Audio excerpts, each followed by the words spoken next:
Let's take a look at job rotation and job enrichment. If employees suffer from over-routinization of their work, one alternative is job rotation.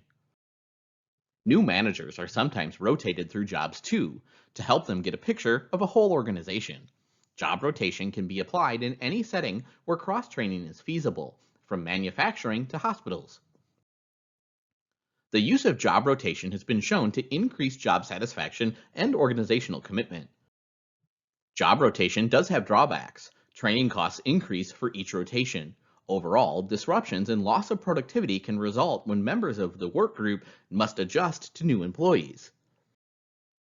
In job enrichment, high-level responsibilities are added to the job to increase a sense of purpose, direction, meaning, and intrinsic motivation. Sometimes, enrichment is not rigidly controlled by management.